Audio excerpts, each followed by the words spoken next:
என் அன்பு செல்லமே, உனக்கு மிக பிடித்த ஒன்று, எனக்கு இதுதான் வேண்டும், எனக்கு எப்படியாவது இதை செய்து கொடுத்து விடுங்கள் என்று என்னிடம் வந்து நின்ற விஷயம், உனக்கும் எனக்கும் தெரிந்த விஷயம் நடக்கப் போகிறது தங்கமே.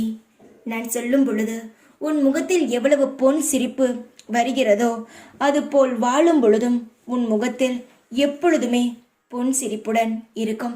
இதற்கு நான் பொறுப்பு. எவ்வளவு எவ்வளவு அழுதாயோ நீ அவ்வளவுக்கு அவ்வளோ உன் வாழ்க்கையில் சிரித்த முகத்துடன் வாழப்போகிறாய்.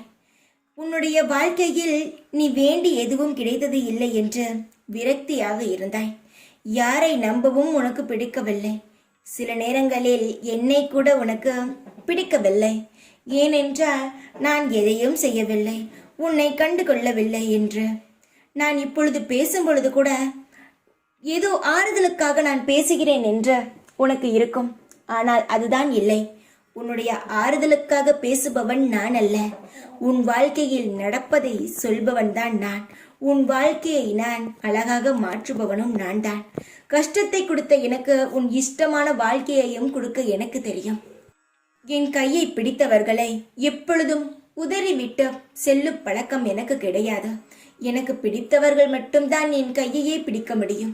தங்கமே, உன்னுடைய ஆசைகள், உன் கனவுகள், உன் மனதில் இருக்கும் ஒரு நல்ல எண்ணங்கள் எல்லாம் படிப்படியாக நடக்க துவங்கும் என்று எப்போது எல்லாம் கேட்காதே. நான் சொல்ல ஆரம்பித்து விட்டேன். உன் வாழ்க்கையில் எல்லாம் நடக்கும். நீ இதை எப்பொழுது கேட்கிறாயோ அப்பொழுதிலிருந்தே உன் வாழ்க்கையில் நடக்கும் பல லீலைகளை நீ உணர ஆரம்பித்து விடுவாய். சற்று அமைதியாக இருந்தாலே எல்லாம் உன் கண்ணுக்கு தெரியும். அவசரம் வேண்டாம். அவசரப்பட்டு உன் வாழ்க்கையில் நீ பல விஷயங்களை துளைத்தது போதும். இனி அமைதியாக இருந்து உன் வாழ்க்கையில் நீ எல்லாவற்றையும் சாதிக்கப்பார். எல்லாம் நல்லதே நடக்கும். உனக்கு பிடித்தது நடக்கும். உன்னுடைய கனவுகளும் நிறைவேறும். தைரியமாக இரு. எப்பொழுதும் உன் கூடவே இருப்பேன் நான். ஓம் சாய்ராம்.